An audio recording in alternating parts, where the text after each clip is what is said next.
Hello दोस्तों, स्वागत है आपका आपके अपने यूट्यूब चैनल डीडीसी लाइव में। आज हम संविधान के एक महत्वपूर्ण टॉपिक के बारे में चर्चा करेंगे, वो है संशोधन। क्योंकि भारत के संविधान में बहुत बार संशोधन किए गए हैं और संविधान में संशोधन करने की जो शक्ति दी गई है वो संसद को प्रदत्त है। कुछ भारतीय संविधान के जो संशोधन है वो परीक्षा के दृष्टिकोण से बहुत ही महत्वपूर्ण है, उन्हीं के बारे में आज चर्चा करेंगे। जो सबसे पहला जो संविधान संशोधन है वह है 101वां संविधान संशोधन। जो वर्तमान में कुछ संशोधन जो डायरेक्ट परीक्षा में पूछे जा रहे हैं, तो उसमें सबसे पहले नंबर पे 101वां संविधान संशोधन। 101वां जो संविधान संशोधन है वो किससे संबंधित है? जीएसटी से संबंधित है, वस्तु व सेवा कर। मतलब भारतीय संविधान में जब 101वां नंबर का संविधान संशोधन किया गया था तो भारतीय संविधान में जीएसटी के कॉन्सेप्ट को लाया गया था। जीएसटी एक कर है, टैक्स है, और उस संशोधन के माध्यम से भारतीय संविधान में दो अनुच्छेद जोड़े गए। एक अनुच्छेद जोड़ा गया अनुच्छेद 246 का उपखंड ए और एक अनुच्छेद जोड़ा गया 279 का उपखंड ए।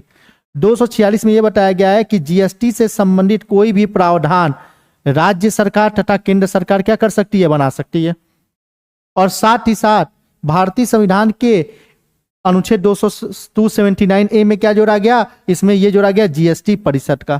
और ये दोनों जो प्रावधान भारतीय संविधान में जोड़े गए हैं वो किस संविधान संशोधन के माध्यम से जोड़े गए? 101वां संविधान संशोधन के। 101वां संविधान संशोधन वर्ष 2017 में क्या हुआ था? प्रवर्तन में आया था, क्योंकि जीएसटी 1 जुलाई 2017 से क्या थी? प्रवर्तन में है वर्तमान समय में। और 101वां जो संविधान संशोधन है वो किससे संबंधित है? जीएसटी से संबंधित है। अगला जो संविधान संशोधन है वो है 102वां संविधान संशोधन। 102वां संविधान संशोधन का जो संबंध है वो है ओबीसी से। भारतीय संविधान में 102वां संविधान संशोधन किया गया संसद के द्वारा, और संसद ने भारतीय संविधान में एक अनुच्छेद जोड़ा, उस अनुच्छेद को कहते हैं अनुच्छेद 338B। और सबसे पहला जो सवाल बनता है कि इस संविधान संशोधन का संबंध किससे है? तो 102वां संविधान संशोधन का संबंध किससे है? अन्य पिछड़ा वर्ग आयोग से है। अन्य पिछड़ा वर्ग आयोग को संवैधानिक मान्यता कब दी गई थी? 102वां संविधान संशोधन के माध्यम से दी गई थी, जब इसके लिए एक आर्टिकल बनाया गया, आर्टिकल 338 का उपखंड बी, जिसमें अन्य पिछड़ा वर्ग आयोग को क्या दी गई? संवैधानिक मान्यता दी गई। तो अनुच्छेद 338B किस संविधान संशोधन के माध्यम से जोड़ा गया है? 102वां संविधान संशोधन के माध्यम से जोड़ा गया है। इस आयोग में टोटल कितने सदस्य होते हैं? तो इस आयोग में टोटल जो सदस्यों की संख्या है वो कितनी है? 5 सदस्य होते हैं, जिसमें से एक क्या होता है? आपका अध्यक्ष होता है, एक क्या होता है? आपका उपाध्यक्ष होता है, और 3 क्या होते हैं? अन्य सदस्य होते हैं। और टोटल सदस्यों की संख्या कितनी होती है? 5 होती है। अगला जो संविधान संशोधन है वो बहुत ही महत्वपूर्ण है, 103वां संविधान संशोधन। पहली बार भारत के संविधान में आरक्षण किस आधार पर दिया गया? आर्थिक आधार पर दिया गया।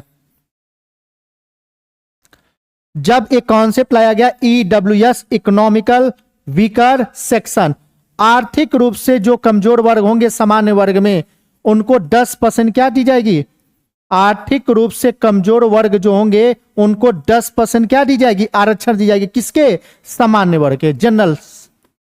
जो भी व्यक्ति सामान्य वर्ग का है वो आर्थिक रूप से कमजोर है तो उसको कितना % आरक्षण दिया जाएगा? 10% आरक्षण दिएगा। यह प्रावधान भारतीय संविधान में किस संविधान संशोधन द्वारा शामिल किया गया था? तो 103वां संविधान संशोधन द्वारा क्या किया गया था? शामिल किया गया था।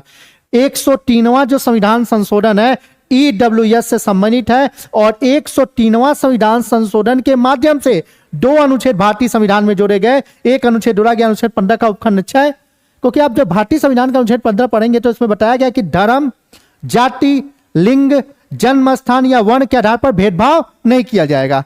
लेकिन भारतीय संविधान में 103वां संविधान संशोधन द्वारा अनुच्छेद 15(6) जोड़ा गया, और साथ ही साथ अनुच्छेद 16 का उपखंड 6 जोड़ा गया, क्योंकि अनुच्छेद 16 में क्या बताया गया? लोक नियोजन में अवसर की समानता।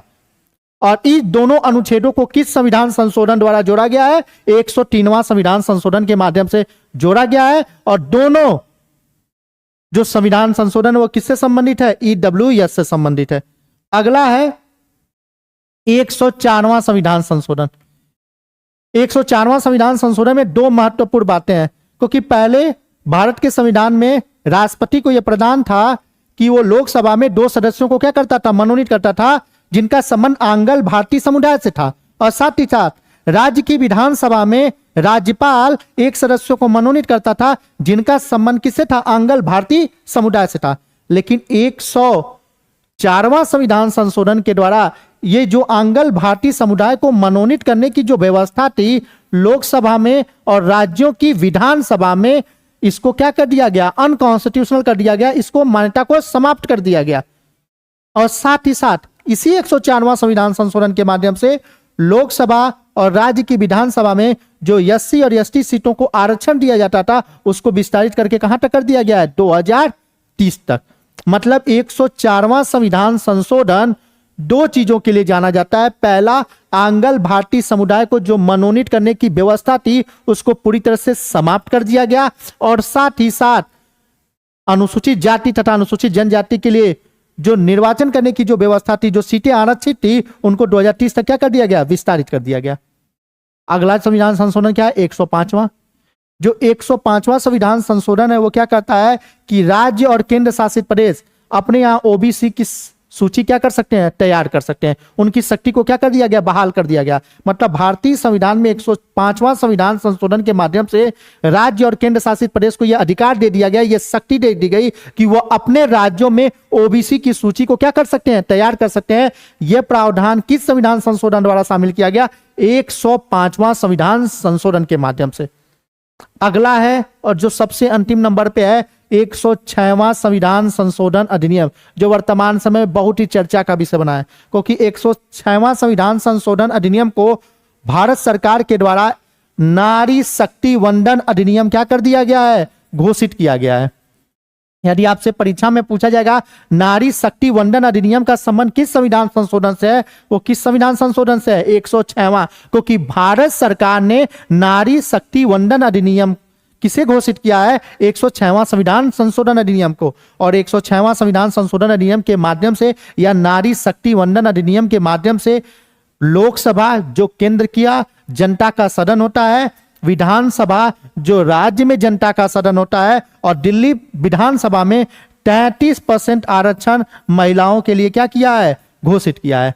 मतलब भारतीय संविधान के 106वां संविधान संशोधन के माध्यम से महिलाओं को 33% आरक्षण देने की व्यवस्था की गई है। कहां? लोकसभा में, और साथ ही साथ राज्य की विधानसभा में और दिल्ली विधानसभा में 33% महिलाओं को क्या दिया जाएगा? आरक्षण दिया जाएगा। क्या? जब निर्वाचन किया जाएगा। ये एक कुछ महत्वपूर्ण संविधान संशोधन थे जिसको आज जानने की समझने की कोशिश की गई। फिर मिलते हैं हम एक नए टॉपिक के साथ। जय हिंद।